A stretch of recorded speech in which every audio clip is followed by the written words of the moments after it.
Good evening, ladies and gentlemen. Welcome to the south-afrifur podcast. You're listening to myself, Ivik Wolf. My co-host is Scratch, as always. What up? And our guest this evening is Chromamancer, Chroma for short. Hello. Welcome. And today we'll be, welcome to the podcast. Thank you. Again, yes. Good to be here. It's great to have you on. One of the things that we're going to be, or some of the things that we'll be talking to Chroma about, is his vast amount of projects. It's actually kind of shocking. Got to go through the list here. There's digital art, leatherwork, 3D printing, animation, scale mail, to various extents. Sort of improving his digital painting techniques, as well as his involvement with Nordguard, the card game itself. Yeah. Yep. I did graphic design for that one. So, for example, the layout of the back of the cards and in general, just the layout of the cards themselves are things that I've done for that. And you have like several... I actually got to contribute... Carry on. No, carry on. I even got to contribute a few illustrations as well. So. Oh, nice. It's been pretty fun. Yeah. So, I mean, you obviously work very close with Tempo as well, yeah? Yep. I've worked with Tempo on a few projects. Nordguard's the big one, though. So. All right. So, you obviously also work on fursuits and things like that. Your most recent fursuit. When did you make that one? The one with the eyes. The one with the digital eyes is something I put together. I put that head together last winter, and after I went to Midwest Fur Fest last year, I saw Takumori, who had digital eyes like that. So I spent some time talking to him about how to build those at the con, and he pointed me in the direction of the tutorial on the Adafruit website. Yeah. And I had to give that a try and make a set of my own. So with the blinking, I see that you cover your like the top part of your nose. Is there like a sensor in there for light? Yep, that's where the light sensor is. So I need to position the light sensor somewhere, and the nose is a good place where I can kind of have it out of the way. When I cover the nose, that blocks the light sensor, so it will. So the pupils will get larger there. So. Oh, nice. Okay, and is it a programming software that you need to use to be able to do that, or how exactly does that all work?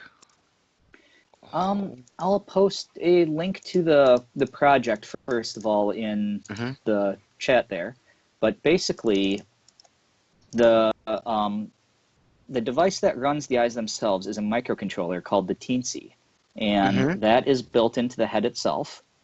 It was programmed from my computer. I've connected the Teensy up to the computer, and there's a IDE, a development environment, that can be used to compile and load code onto the Teensy. So the code gets loaded onto the Teensy, and assuming everything else is all connected and functioning, then you power it on and get eyes. Get eyes, okay. All right, that's actually pretty awesome. Yep. Provided you have the proper So circuitry for the light sensor and stuff like that, of course. But that's not too difficult to find, I think. Yep. The sensor itself is just a little photoresistor.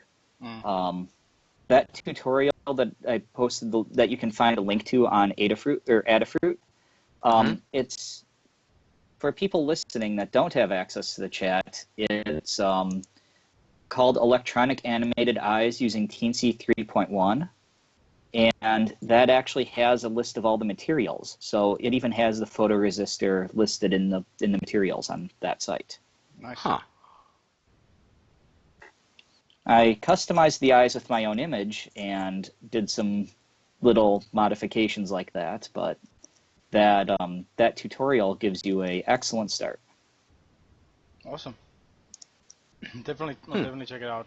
And I mean, this is compatible with something like an Arduino as well. you mentioned there is a Teensy Arduino or something like that that can convert the code into a functioning Arduino script as well, or is that vice versa? Well, vice versa, so to speak. Teensy Arduino is a necessary part of getting the code onto the Teensy. The development is actually done in the Arduino software. So the code's built for the Teensy, but loaded on using the Arduino software. Okay, I'm with you.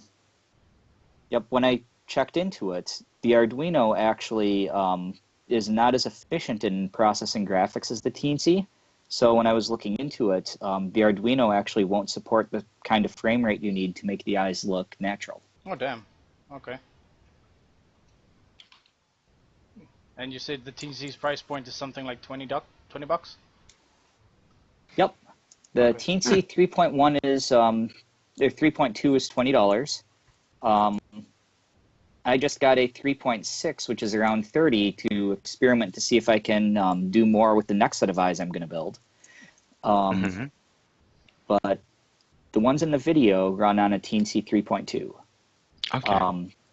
The displays themselves are more expensive. Those are close to, I used OLEDs, so those are close to $40 for each screen. Oof. It's a bit rough. All in all, it's a decently expensive set of eyes, but I'm really proud of the effect. It's pretty nice. No, it legitimately it's fun to walk around with. It legitimately looks really good. Did we post a link to that video, Ivik? Yeah, I've already posted it in both furry.fm as well as FurStream. Sweet. And then the tutorial I'm going to post into furry.fm as well. Huh. Okay. Okay, that's actually pretty cool. It's actually also a very good start. So, with all the projects that you've been doing now, I would like to wonder which one is more your favorite kind of project to do, like either fursuits or art, or exactly which do you like the most? Well, the things that I like the most, that I'd probably like to do the most with, are I'd probably like to focus most on digital art. It's a lot of fun building suits and other things from time to time, but I kind of consider digital art to be my main area of focus. Okay. Okay. So, like with your digital art and your work with Nordguard, where did you exactly start with your artwork exactly? So starting with artwork, if I go back to like before Nordguard, I started drawing on Okaki boards way back years ago. Those are sort of like message boards, but with pictures. Yeah. So I spent a lot of time drawing on Okaki boards and just kind of more lurking around the community than posting actively. And eventually I set up accounts on DeviantArt and Fur Affinity. Okay. And you've been drawing for how long? Quite a while now, actually. If you count all those old, all the time on those old Okaki boards, probably close to like 15 years or so now. Wow. Nice. But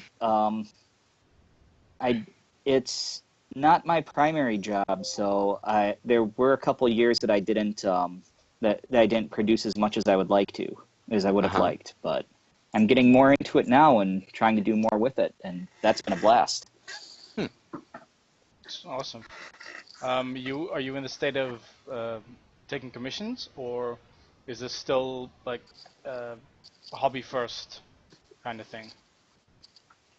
Well, I'm actually just sort of dipping my toes into doing commission work. I'm starting off with like just a few little pay what you want kinds of things for friends, but I'm planning on expanding that. I've been when studying some of the artists that I look up to as well, I've noticed that pretty much all of them have been taking commissions.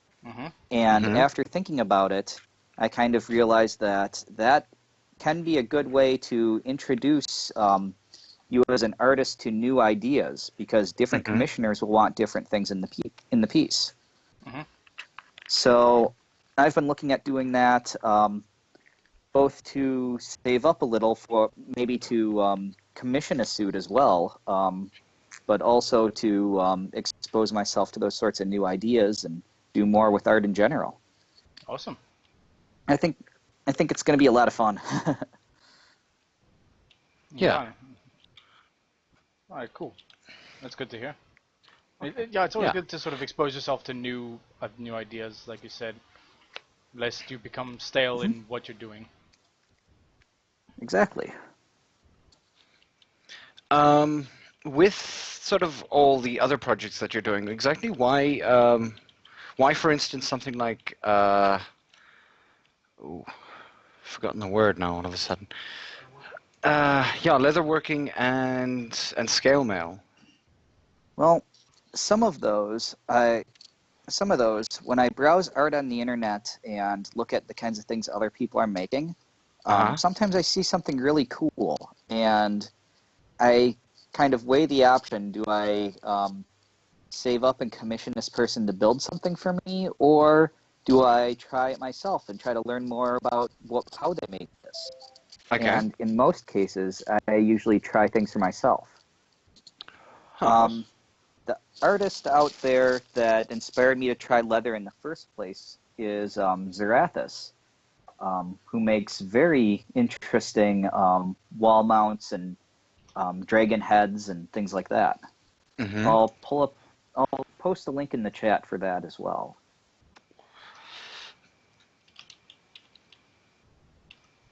And, and leatherworking has been going on for how long?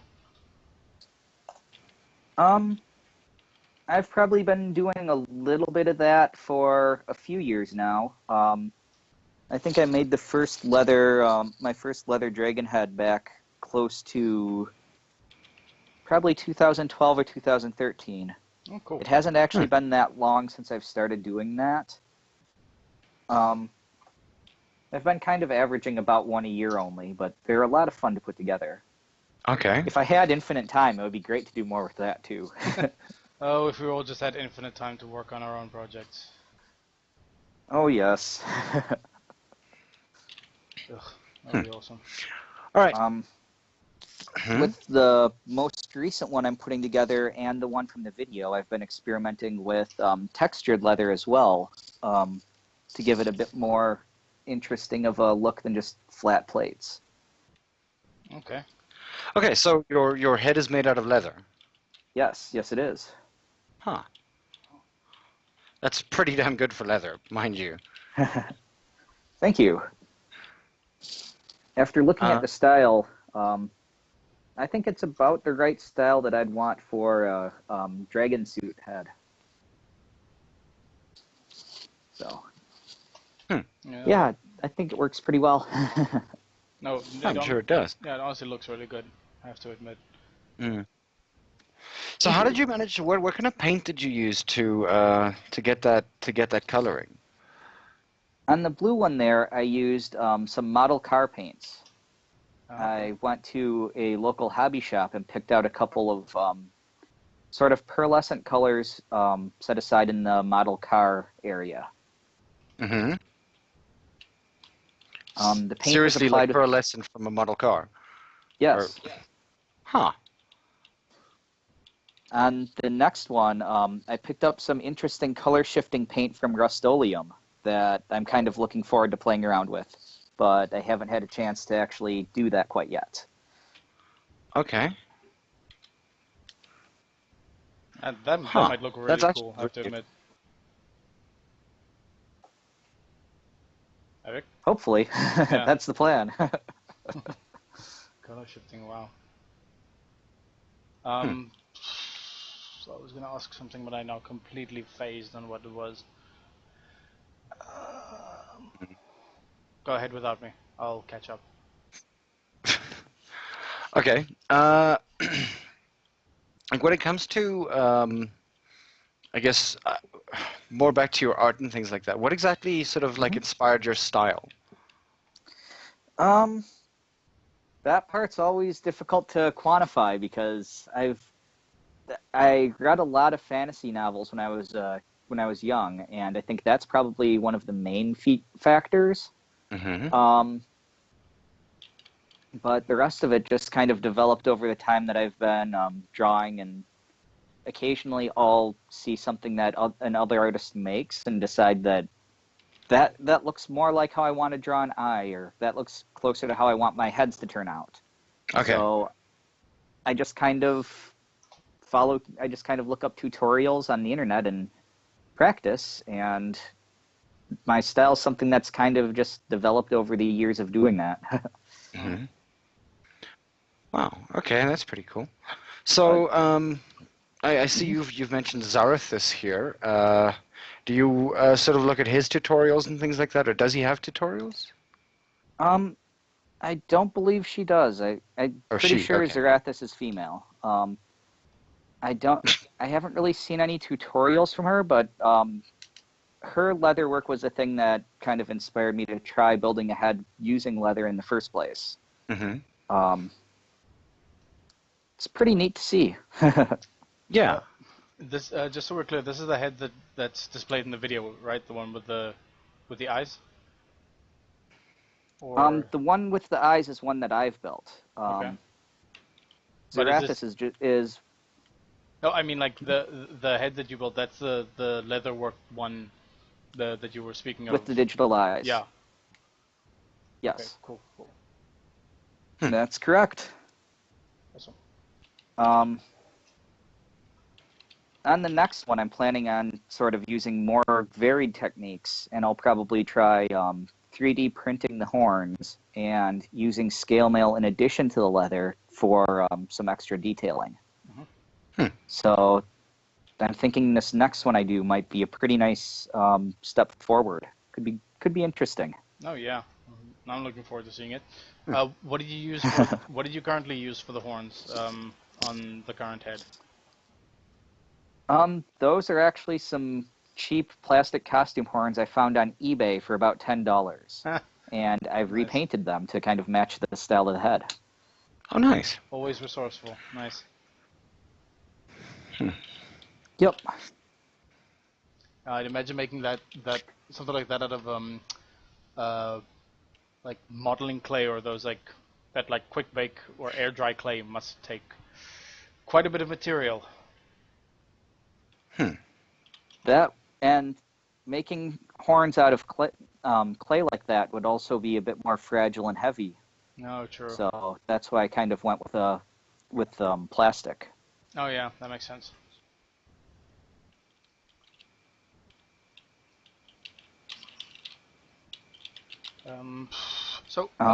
But with 3D printing, then I can kind of customize the design a little more, and I think that'll open up a lot more options when if I can 3D print the next horns. So no, that'll definitely be cool. I really like the thing that maker culture has sort of inspired in people to take projects like these into their own hands, and with the availability of a lot of the materials, it's really gone from strength to strength. Like how the awesome stuff that some people do make with definitely the available technology. Yeah. It's and with things like maker spaces around. Yeah. And sharing sites like everyone has exactly. Everyone has more access to these sorts of things than they have before, and I think it's really satisfying to be able to attempt a project and make something of it. And it's always been gratifying for me, especially to just create something tangible, and like with the sort of the growth of these maker spaces and stuff like that, and like I said, the availability of 3D printing and things, it's just, yeah, I love seeing stuff like this take off. I love seeing people have more access to be able to do their favorite kinds of projects. Agreed, definitely.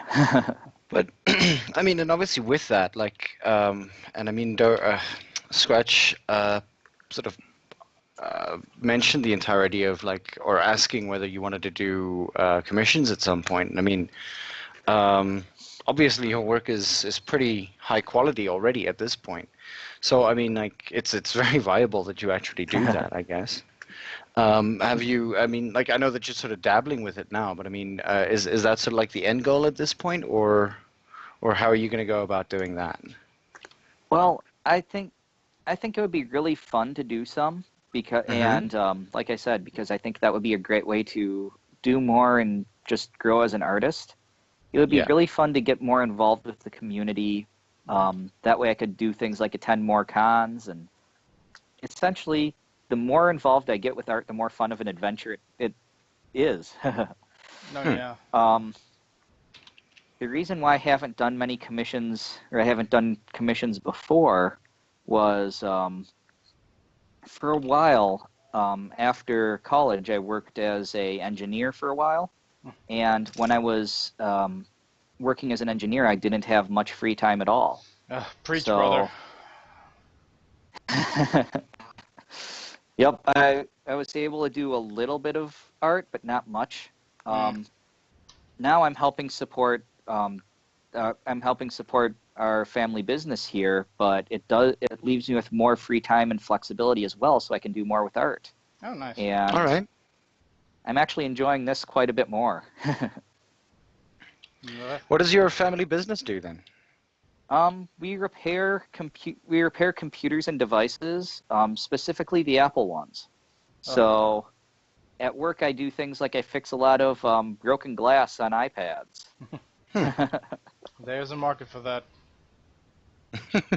Indeed.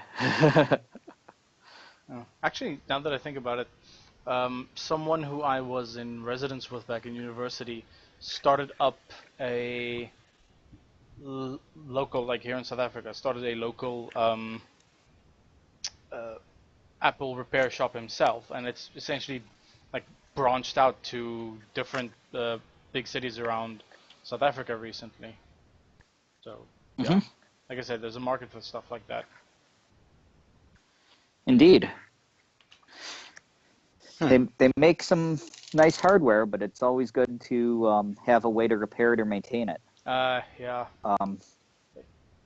Except the atrocious thing that recently came out, like nothing is replaceable in that thing. Yeah, that's not a trend that I like in their latest hardware.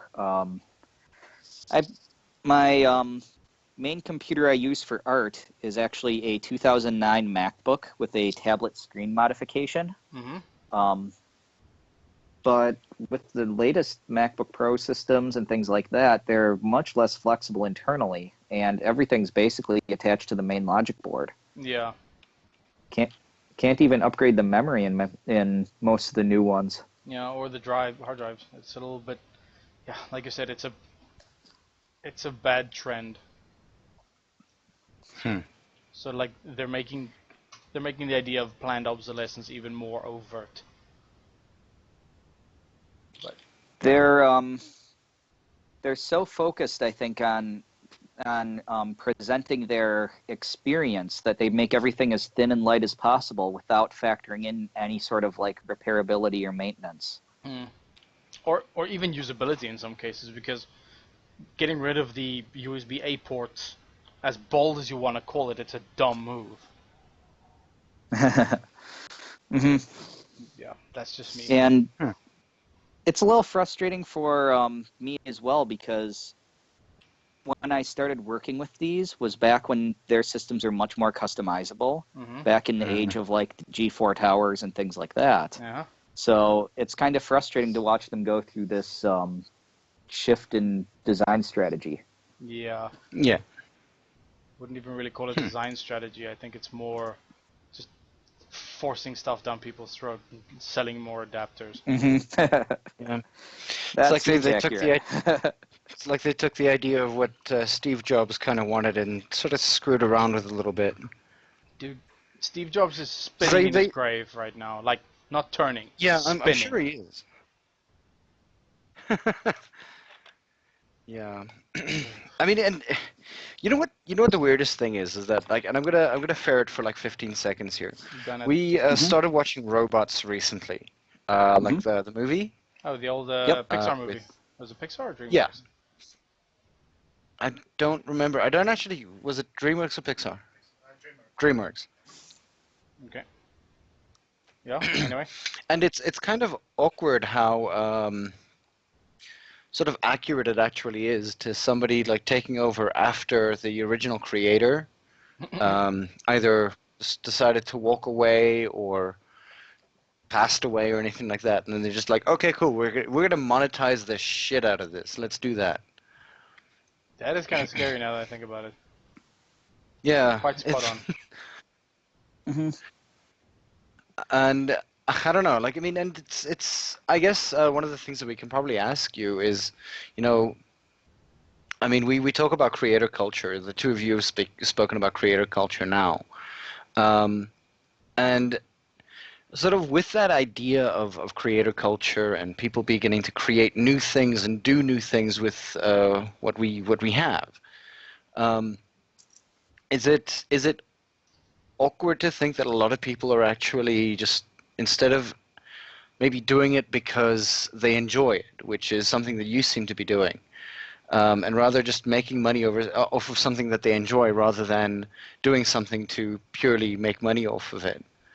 What do you think or how do you think that we should sort of like approach that, I guess, as the fandom? Hmm. It's tough to say because even if somebody is, for example, just doing it to make money off of it, I Mm-hmm. think they have to be enjoying it on some level as well. Because Mm-hmm. I think if somebody, I know some people put a lot of effort into making, exactly. I think some people put a lot of effort into doing things like this as their career. Yeah. And it's, I think it's really good that they can make a career out of things like that. Yeah. If they didn't enjoy doing it at all, I think they'd probably do something else instead. Mm. Yeah, I mean, But all I mean, kinds of like homebrew um, enterprises start either because there's an enormous need, but more often than not, it starts because someone does something well enough that they feel passionate about that they can start selling. yeah, but I mean, like, say for instance now, I mean, there's obviously Scratch. I'm pretty sure you might have heard about it, but the Soweto Gold, the brew, Yes. the microbrewery. Yeah. We saw it for sale, um, or not for sale, but being sold in a bar in Randburg. For Mm-hmm. how much was it? $80. $60 Hmm. for a bottle. What for Soweto Gold? Yeah, Soweto Gold tastes like Soweto crap. Gold. Yeah. Soweto Gold is It, not particularly good, I have to admit, but kudos to yeah. them. But I mean, but that's the sort of question that I'm asking is that like, I mean, as Rakuin has said here, you know, it's perfectly reasonable to obviously ask for money for something that you're Hmm. doing. That's great. But the thing is that like, when say you're selling something completely new, for instance, Hmm. which is pretty much what Soweto Gold is. It recently came out. They've begun advertising for it and things like that, and then the price is $60. You know, Mm-hmm. this is pretty damn expensive. It's well, for us, I guess. I mean, it's like asking, you know, without Yeah. any promotion, it's like asking for, you know, $100 for a Oh, new yeah. a beer, pretty much. Yeah. Okay. 60 rand is essentially double to triple what you would pay for the average bottle of beer. That's just to put it into Mm. context. So, But sometimes things like that can get other people interested into it as well. For yeah. example, if they can get that, then other people might say, hey, there's a market here. I've been wanting to do something similar. Maybe I can make it happen. Yeah. Fair point. So Mm.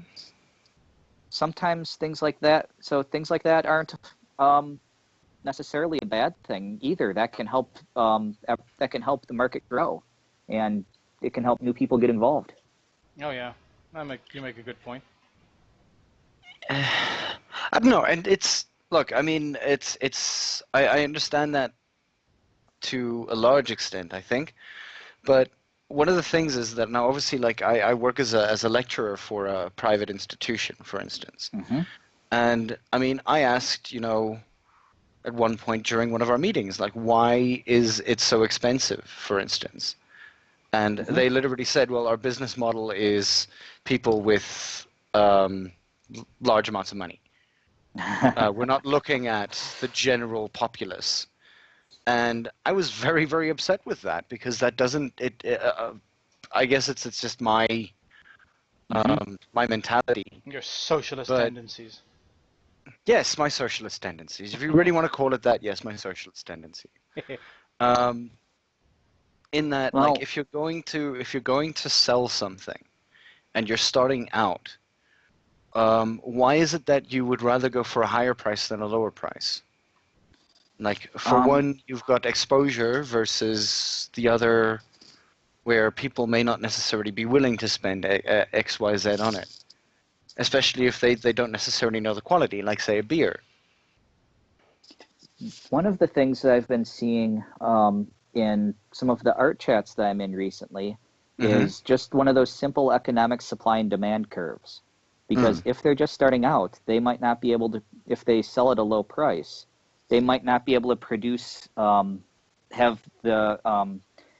might not have the economies of scale in place to produce enough of it. Mm-hmm. If they can only produce a little bit, then it might be that setting the price where they are is what allows them to essentially manage their demand to match what they can produce. Mm. Yeah, but yeah, I suppose starting out, It is. you just like get a client base with low prices at least, but then find your place on that curve. Yeah. It is a economics argument and not a social one, but Because there if, can say, be go. No, go. Yep, there can be reasons to price things higher when there's not when they can't supply large quantities, or if they are just trying to enter the market. Yeah. As far as art goes, and bringing this back to the fandom, the way that I've seen people discussing that sort of thing, for example, people that make suits.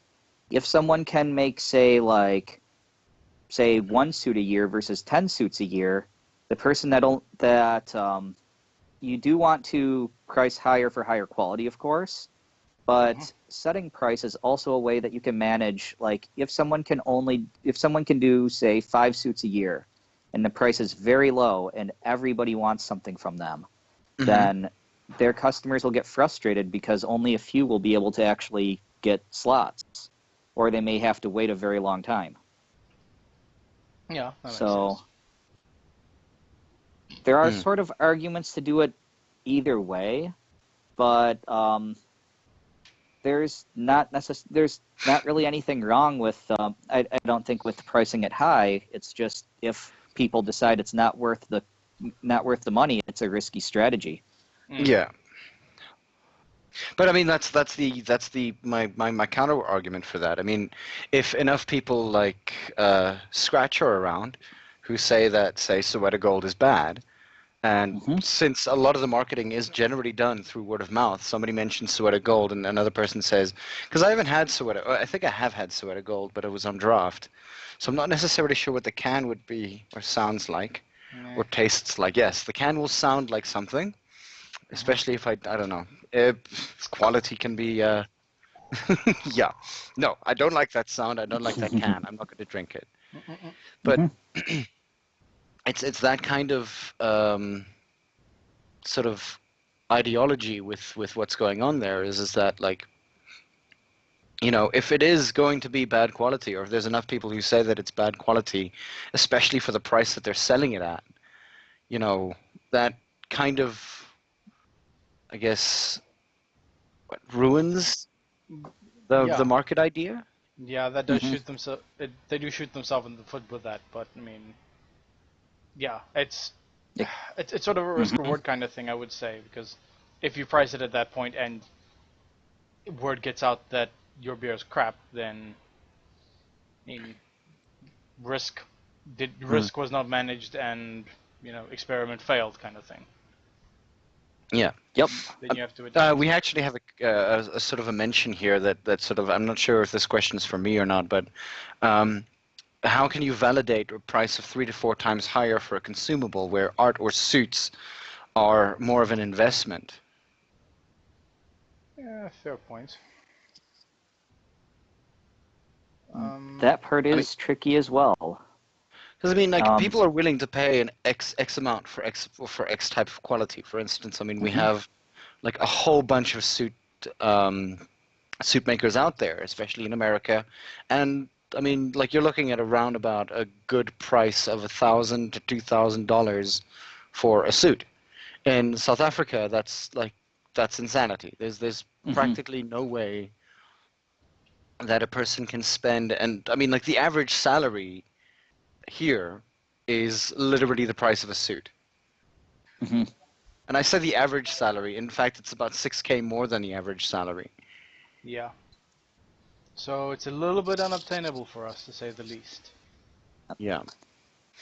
On a side note, I've heard I've heard actually things like commissions in art help sort of level that playing field quite a bit, because I've heard of artists in other countries doing commission work, and here it would be quite challenging for an artist to make enough off commissions, but in locations like that, it may be much easier.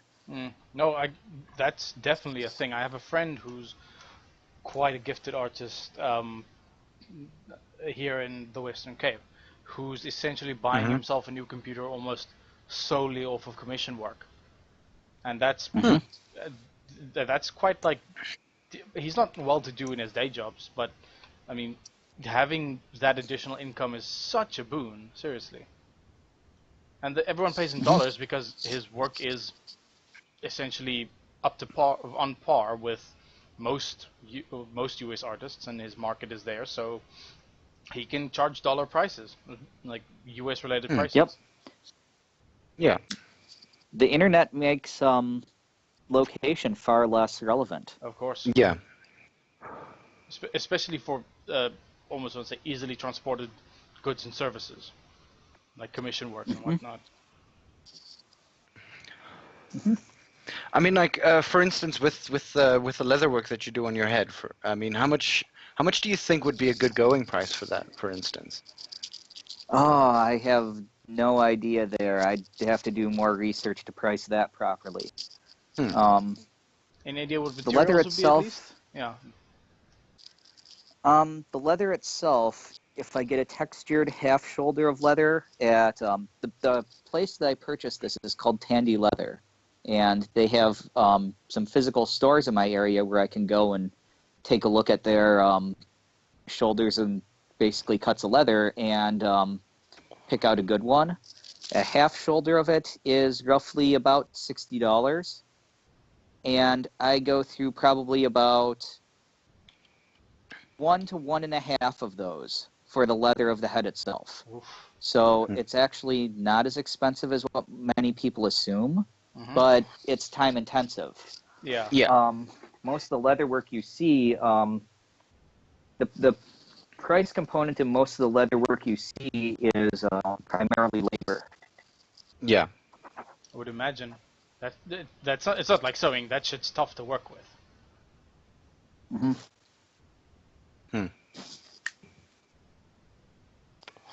Okay. And yeah, like how much? I think it is. Oh, go ahead. Go ahead. I was just going to say, I think it's more fun than I was initially planning, though, because I don't want sewn seams showing on my head. I've actually been putting mine together mostly with glues. So it's a kind of interesting approach. And that's been working fine? I tried using foam some. Oh yeah, the glue's been working great. and it lets me create a nice lightweight sort of thing. That's awesome. All right. Do you have a place where I could, say, send pictures or something like that? Because I can send some work in progress pictures of my next head or something like that. Oh, sure. Sure. Overall, I think this is a much lighter way to build than I've tried using resin blank before and things like that. And I think the leather is a much lighter weight head as well. Okay. Maybe, if anything, Dropbox, I guess? Oh, unless you have like a URL that we can follow.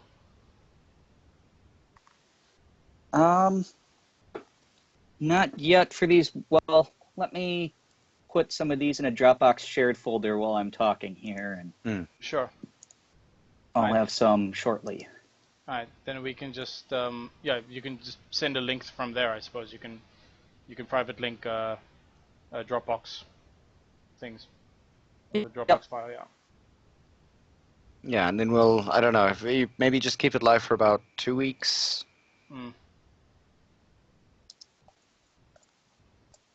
Will do. Is this again for personal use, or is this a project for someone? So far, all of the heads and leather work I've done has been personal use. Okay, cool. So, a bit more of a sort of a general question, like how long have you been in the furry community?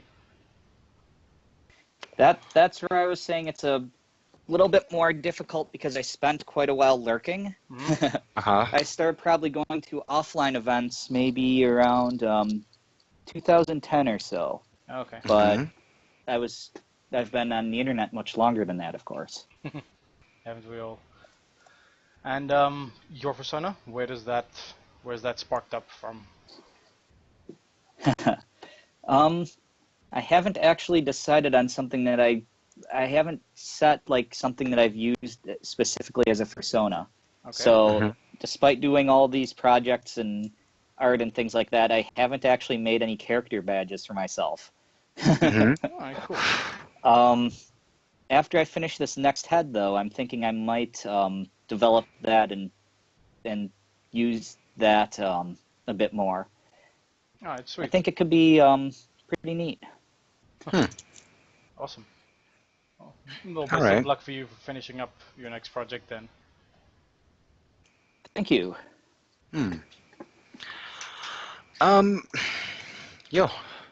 So again, like, I mean, like, are you more active on FA or DeviantArt?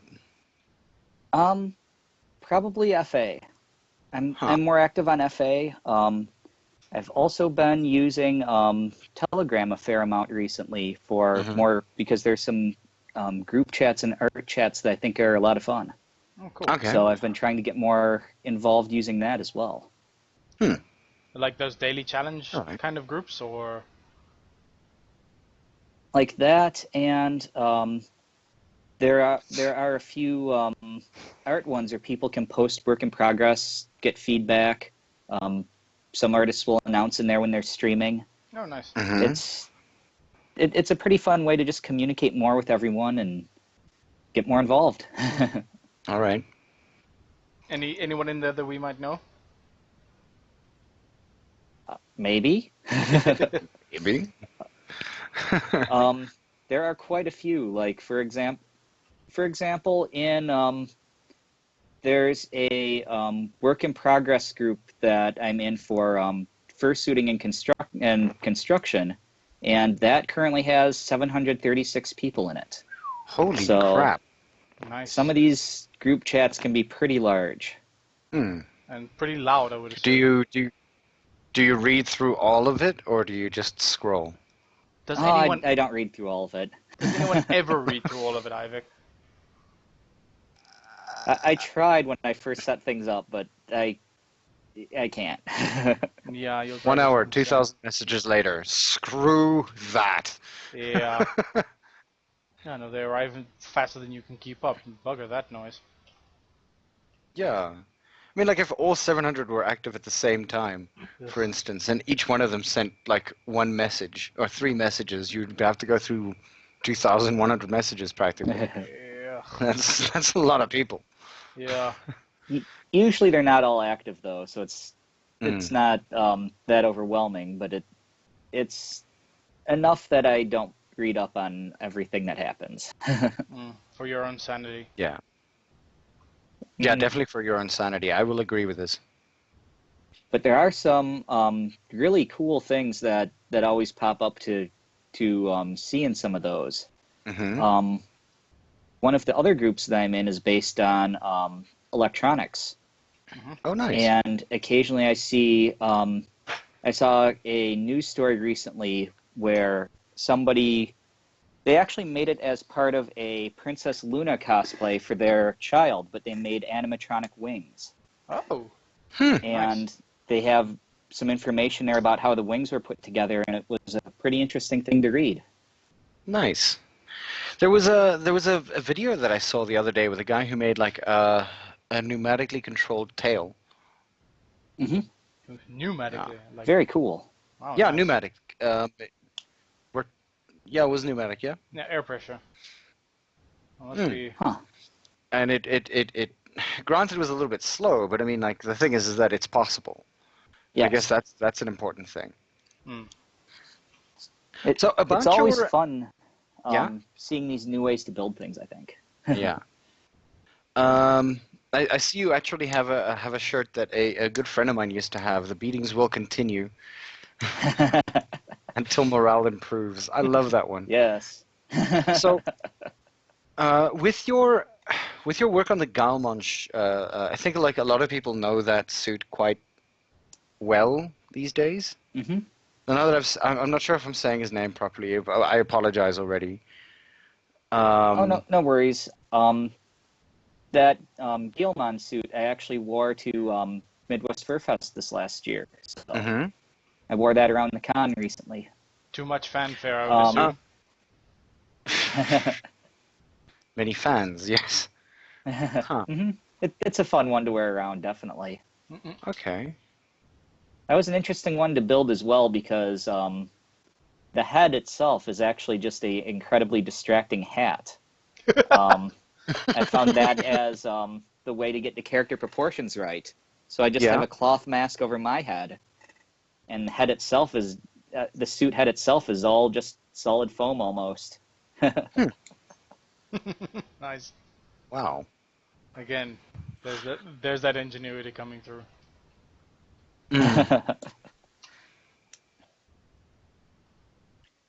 Where's the? If you know what to look for, you can see it, but I've had a lot of people not notice, and they'll take a picture and hold up their camera or phone up to the foam head, where of course I can't see a thing.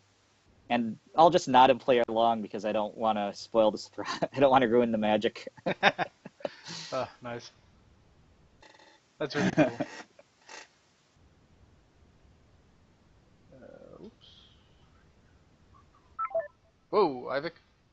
Oh, seems we've lost Ivik. Oh no. Yeah, try to get him back. Maybe there's a thunderstorm or something. Hello. Hi.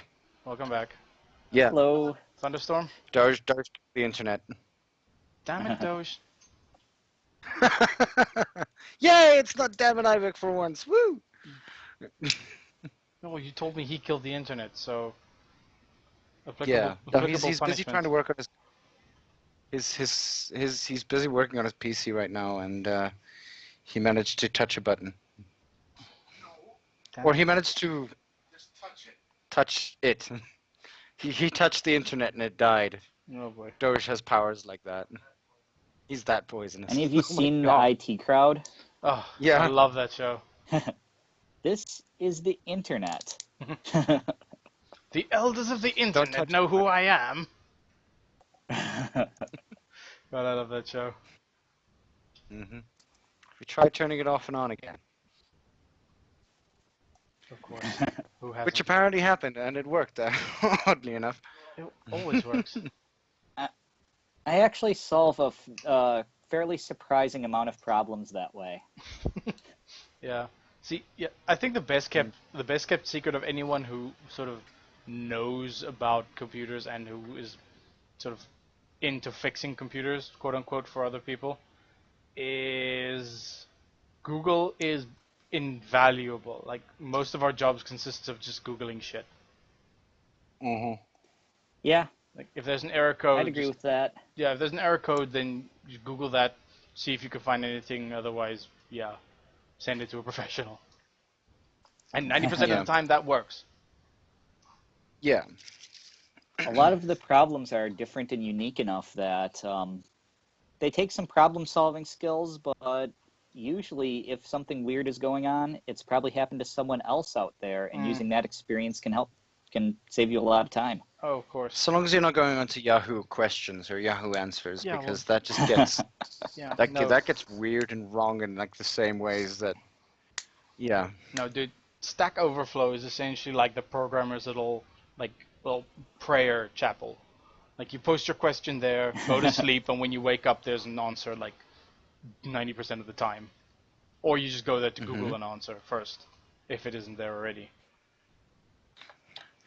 So as a person who fixes or like helps people with their eye stuff, like I want to see whether we can dispel or continue an idea that a lot of people have about iPhone users.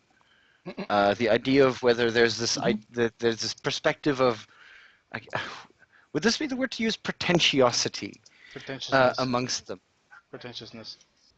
You're not pretentious, but the thing is that you don't have all iPhone stuff. You only have an iPhone and an iPad. That's it.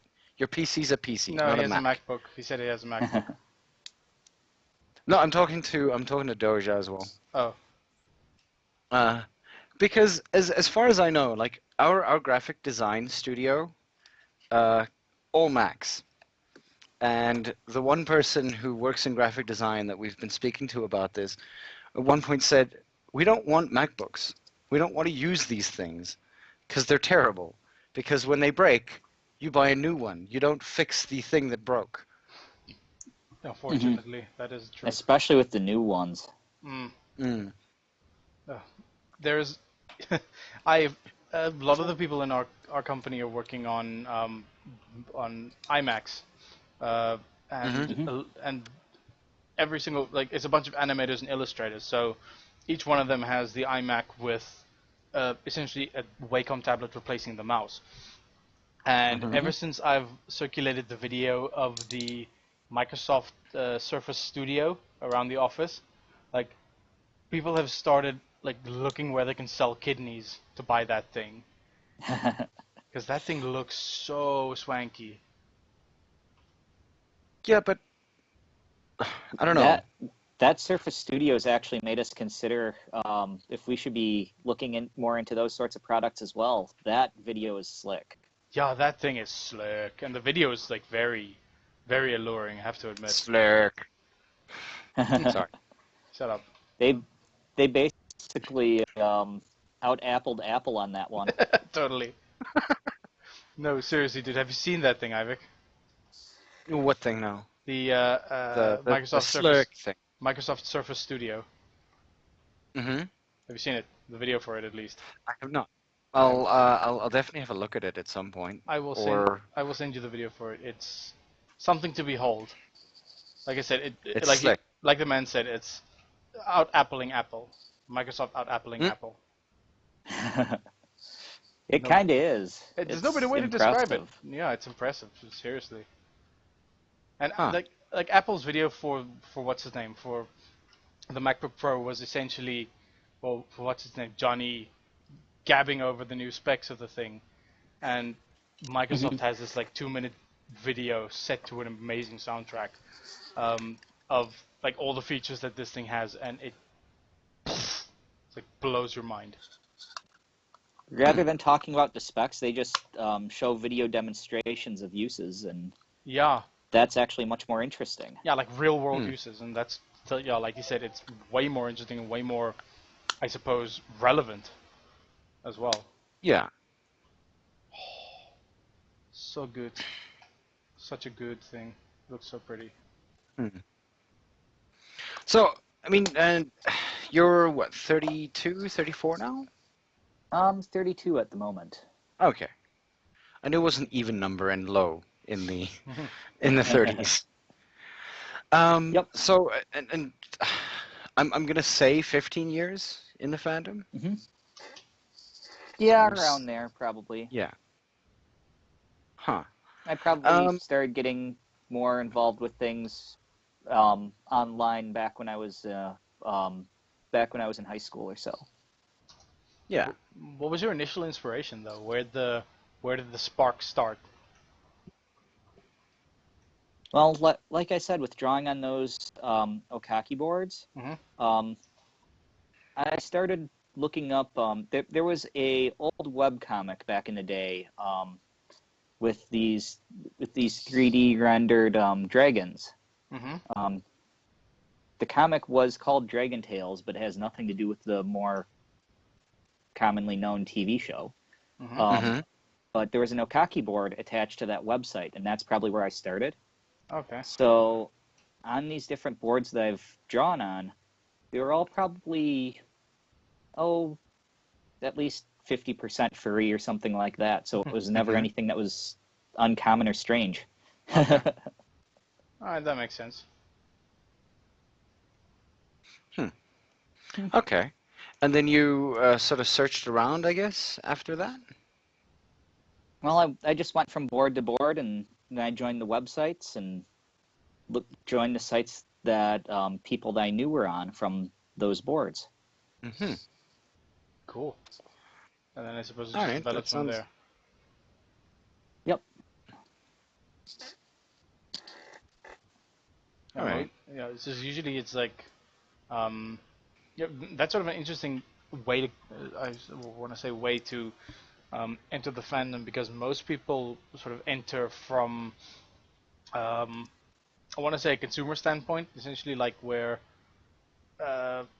it's a TV show that they used to like or a movie or something, whereas you came in like solidly the from the side of creators getting together and um, putting stuff together, Hmm. which is a bit interesting.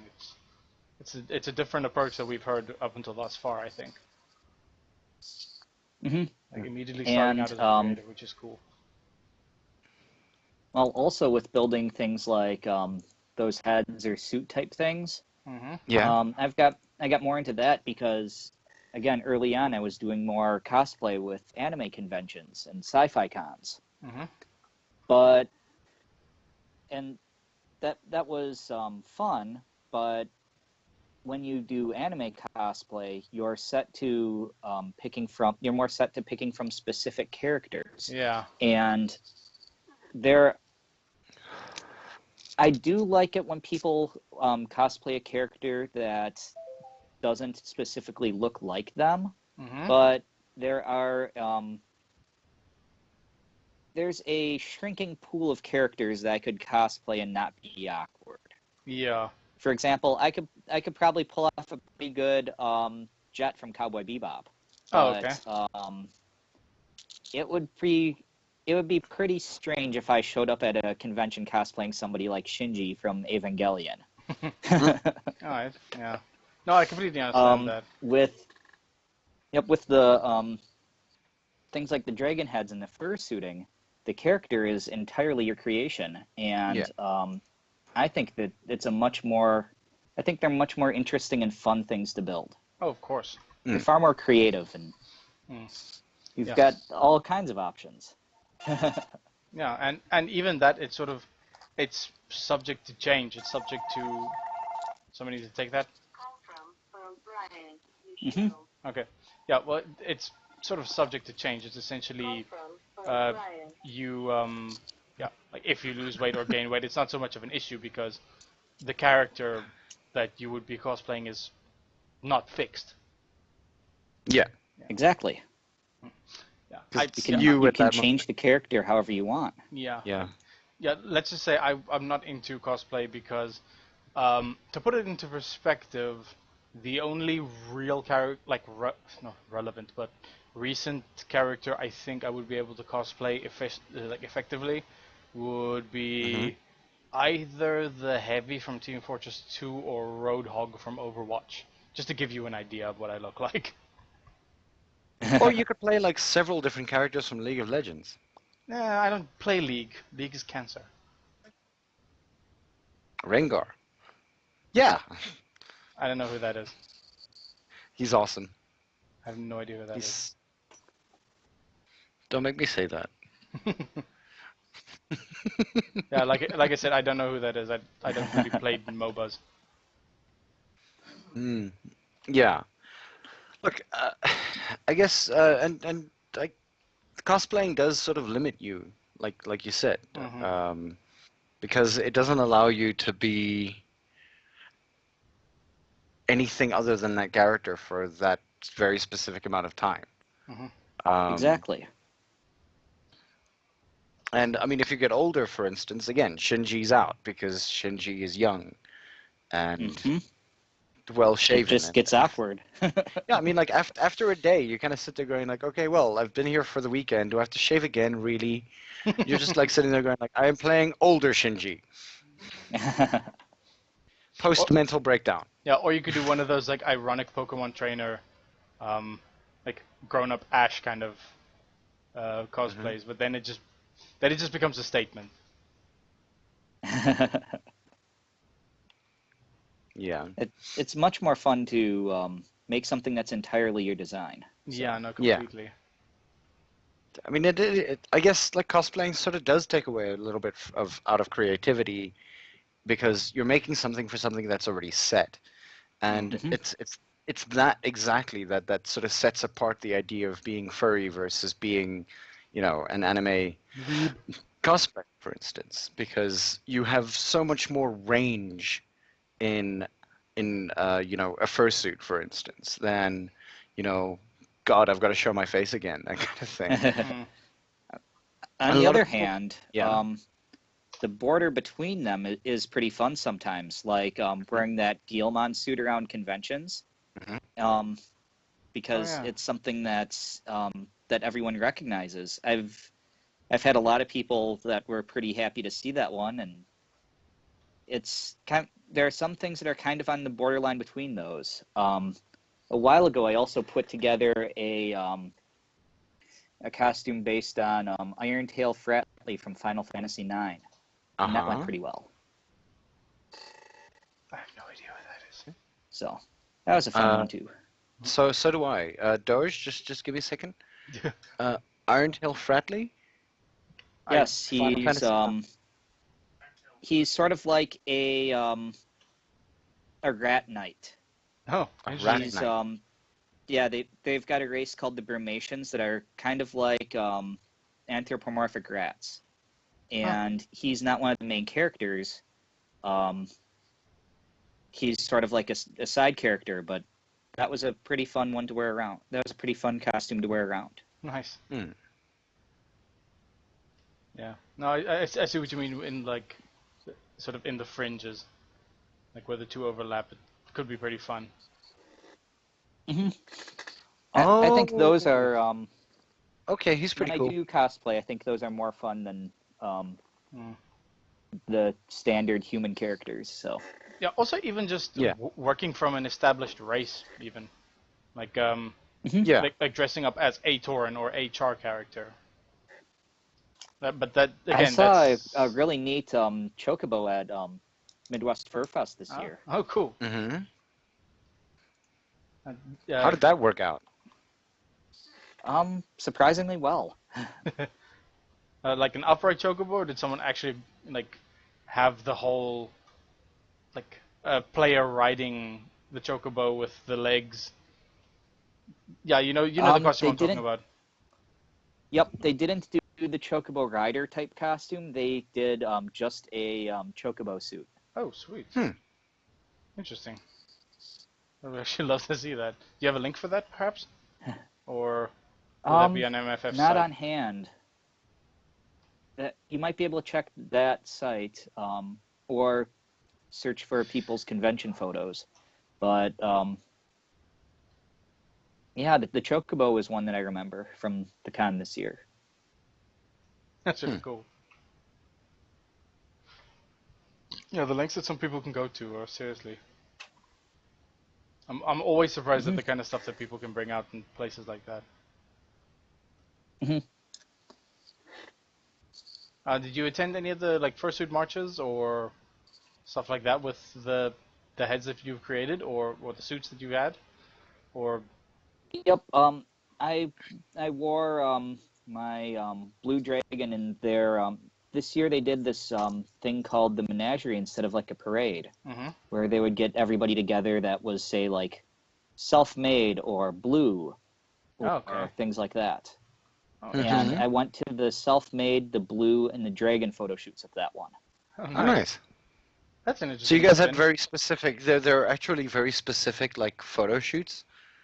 Well, this year they were Midwest Fur Fest was experimenting with doing that instead of doing the parade because the number of suitors was getting prohibitively. It was getting prohibitively large instead of like the parade took quite some time, and with several thousand people, it was pretty lengthy. So they were looking at doing this photo shoot thing as an alternative to the parade this year. Uh-huh. Alright, that's really cool. Yep, I think it worked out okay, but it was probably a bit chaotic, but that could be improved on in later years. It was the first time that they tried something new after all. Yeah. All right. Any what's the word? Like set like fursuit dances? Not just limited to those, but they do have the dances at night. Okay. I've often worn my head to those before. Uh-huh. It's pretty fun. Yeah. Do you have like hand pose and things like that? And Yep. like that? Yeah. Currently, I'm using a scale mail tail to go along with it, and Sorry, I like that. the claws that I Scale have control buttons in them, so I can control some additional features of the eyes. That way, I can wink at people and do things like that. Oh, nice. You sly, inventive motherfucker. I love that. Nice. Because I mean, like the thing is that now recently, one of the people that I speak to quite often was mentioning her. I guess I wouldn't necessarily say dislike, but she has issue with fursuiters going out in either terrifyingly creepy costumes or costumes that aren't complete. Ah. Oh, like just the head. Yeah, either just the head or, you know, so in other words, there are hands and things like that. And I mean, if you're interacting with children, for instance, then, you know, she kept on mentioning the idea of like destroying the magic. But then again, I mean, it's not like fursuiting is just all about, you know, the magic of fursuiting, for instance. Yeah, The reactions to those eyes, though, have been interesting. I remember on the way to I was not staying in the convention hotel at Midwest Fur Fest this year, and on the walk from my hotel to the convention hotel, I passed a group of children, and it was pretty funny seeing the different reactions. One of them was terrified, and the rest of them were just like, they were just so excited to see this dragon walking towards them. Okay. It's like, I oh my felt god, I bad for the told you one that I dragons are scared, real! but the reactions were great. God, I would seriously pay for that kind of reaction. I would love. Man, I just need to put money away for shit like that. Or build it yourself. How? I can't sew or do anything. Well, giving it a shot's how you get started with stuff like that. A year or two back, one of my friends was looking at purchasing some or commissioning some hand paws. Yeah. And we, like me and a couple other people, we told her to just give it a try.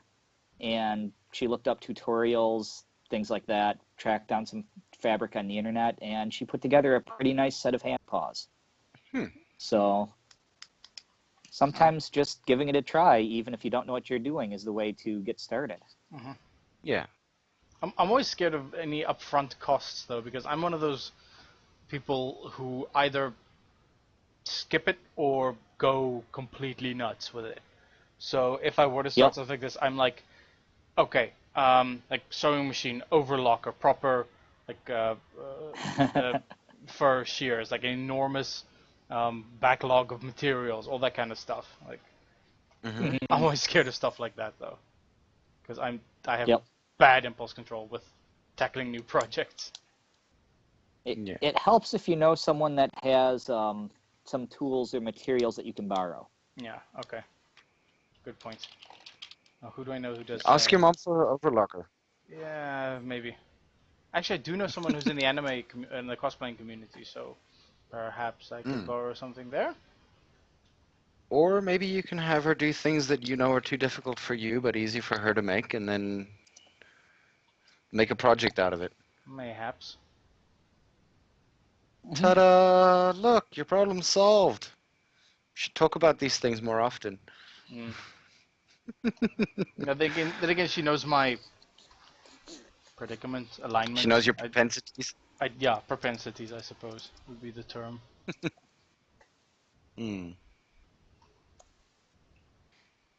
She might actually push some people towards our con, actually, because I mentioned it to her, and she's like, yeah, maybe I can let the people in the cosplay community know. Which would be nice. I mean, there's obviously that interesting thing that like Rakwin obviously just now recently posted in the recent post on the Fur Stream site recently. I'm gonna say it recently again. Yeah, it's better than me saying all the time, I guess, which I've probably been doing quite often. I'll just check it out right now. Well, we could, but yeah. Now he says that, or at least Rakwin mentions, somebody mentions telephone here, in the chat, for instance, and actually, like in respect to ruining the magic, for instance, there's a little GIF that's on Telegram. It's been making the rounds, where there was a point that she was fighting. There's that one GIF where she's fighting one of the other fursuiters, like with hand paws and everything like that. And one of the other ones is where she just takes off the head, throws it off in the other point, and starts choking the other person. And I mean, like, I guess at the end of the day, it's not really about the magic. It's about having fun. I mean, if you can have fun with, say, no hand paws, for instance, then why not? In fact, it's probably easier for you to grab things. And choke people. And choke people, exactly. The gloves have come off. I will no longer be choking you like a weakened person. It's difficult. I like when there's when there's variety, though, because it's the kind of thing that if people are so focused on that they're not having fun, then in those cases, ruining the magic is definitely a good thing. But on the other hand, it's also really fun to watch a fursuiter perform when they're in character too. Oh yeah. Yeah. So no, definitely. There are times for both. Yeah. But I mean, it does depend on the con itself. I mean, if there's nobody's going to be like over 18, for instance, then or under 18. One of my favorite little things I've ran into at a convention was actually in one of the local anime cons. I was standing at a balcony overlooking this courtyard type area, and this was a few years ago before cons and things banned, before most of them banned laser pointers. And there was someone up on the balcony with a laser pointer, and there was a cat fursuiter down below in the courtyard that was doing an excellent job playing around chasing the laser. It was so much fun to watch. Why ban laser pointers though? What exactly happened? Did everybody have one and like no laser pointers here? What? I never heard of any incidents involving them, so it's tough to say exactly why most cons have done that. But I know somebody people pointed have, in somebody else's eye.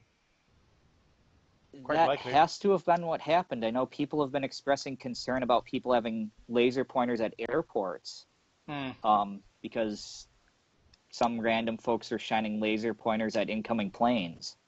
Oh wow, That's this a is pretty danger. stupid. Which Come is on. bad, kids. Don't do that. Oh shit. yeah, I'm it's serious. just some kid being dumb with a laser pointer. Yeah. Yeah. There's one of those articles. What specifically Kid about board. kids with laser pointers or with furcons and laser pointers? But I know most conventions right now, at least the ones that I've looked into the list recently, have usually banned laser pointers. But still, watching that cat suitor chase a laser pointer was definitely a highlight of. It was definitely a convention highlight. I can imagine. Oh. There's people who can stay in character with shit like that. It's just those people make it, like make it for everyone else. Ugh. I'm assuming you've been to a lot of conventions by now. Which has been your favorite con? I've been to a pretty good number of them, and in the Minnesota area, we have a variety of conventions besides the furry ones. We also have sci-fi and anime cons, and there's even a horror-themed con called Crypticon. Mm-hmm. My favorites probably are Midwest Fur Fest. That one's a good time pretty much every year I go. Convergence, which is one of the Minnesota cons that's a multi-subject one, which unfortunately takes place at the exact same time as Anthrocon. Oh boy. Really? Yeah. Well, at least for the last few years, which is kind of disappointing. I made it to Anthrocon one year, and that was a really fun one. I'd definitely like to go to that one again sometime, but if I can't make it, Convergence is always a nice thing to have around. Yeah. Sweet. Convergence stands out as well because since it's a sci-fi multi-subject con, that one has a lot of panels involving things like the maker community. So that tends to be one of them that I've been able to pick up some techniques at too. Oh, sweet. That's always useful, going to a con with essentially the mindset of learning something. That's really cool. Nice. And the horror con, is that something you go to? Because I hate horror. I was hoping to go this year, but I actually missed it. That's one that I really want to get to. I haven't actually been to that one yet. All right. Like give it a whirl next time then. Is that also like horribly dated, like during Midwest Fur Fest or something like that? I don't remember off the top of my head, but I know that there's some sort of conflict that's prevented me from making it to it previously. Oh, okay. I don't remember what week it is off the top of my head, though. All right. Well, here's hoping you can attend it. Yeah. It would be a fun one. In general, I found that the core convention experience is actually decently similar, even when the subject of the convention is different. Sometimes cons will have a different tone to them, but I've generally found conventions to be an enjoyable thing overall. Nice. Like even fun seeing all the creativity. Yeah, even like con crud and stuff like that aside, and people not obeying 621. Yeah. Even though things like that happen, I think they're a pretty positive thing overall. Nice. I really like them. Yeah, that's good to hear. Yeah, here's hoping we can at least provide a similar, not service, similar experience. Yeah. Awesome. Yeah. Huh. Yeah. Around 10 minutes left in the podcast. So, is there anything that you'd like to say, thank people, anything like that? Anybody Plug that you'd like anything? to... Yeah, plug is always awesome. Yeah. Well, I do want to say thank you for having me on here for sure. This has been a pretty fun. This has been a pretty exciting highlight here. So that's really cool. All right. We're glad to have you on. Seriously, it was a great podcast. Thank you. Yeah, no, we quite enjoyed this. I've been trying to throw my little plugs in throughout the podcast, so I don't have a big supply of them built up right now. Yeah, well, things you like know, you can always replug everything again. Oh yeah, the Adafruit website for hobbyist electronics and tutorials. That's where the information on those digital eyes is, and I've seen other interesting projects on there as well. There was an animatronic tail on there as one of the projects that people could build too. So if you like electronics or building things, then that can be a great place to find some tutorials. Any Patreons? Like your Patreon or any commissions that I don't actually have that set up right now. Alright. Open for commissions? Maybe I should sometime. I definitely want to say thanks to Rakuen for coming. All right. Sweet. Raccoon asks if you played Dishonored 2. I haven't played that one actually. Recently, I've been playing a lot of Monster Hunter on the 3DS, and that's probably been the main thing recently. I've been playing a bit of Skyrim Remastered since that came out. That's a nice little upgrade to see. Is Monster Hunter worth it? Like what? It seems a little bit grindy. It's very grindy, but in my opinion, it's a pretty fun grind. Okay.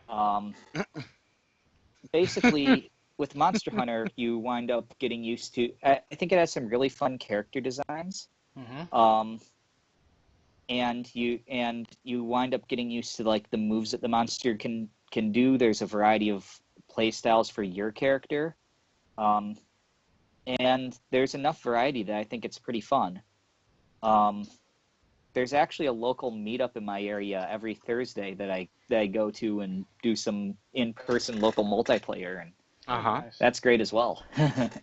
That's kick-ass. Yeah. Oh, Okay. I need to get to stuff like that. I picked up Pokemon Moon recently as well, so I've been slowly making my way through that. I hear good things about Still the Sun on and the- Moon series. I think it's pretty fun so far. Everyone says it's like a very gentler experience. It's not as driven towards combat. It's more like getting, sort of as dumb as it sounds, it's getting to know your Pokemon, like taking care of them, building relationships with them, stuff like that, as opposed to just the battle-centric stuff.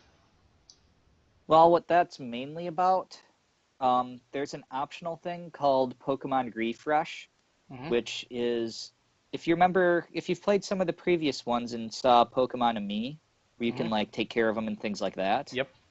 Refresh is basically what Ami should have been. Okay. If your Pokemon gets hit with, say, like Sand Attack, after the battle you can like brush them off, and it improves affection, and you can often get like free heals for various status ailments. It's helpful, and I think it adds a lot of personality to things. Oh yeah, it's really definitely. nice. That sounds really cool. Like super cute as well. Yep. Yeah. All right. Huh. Well, I'll Definitely. definitely give that a check.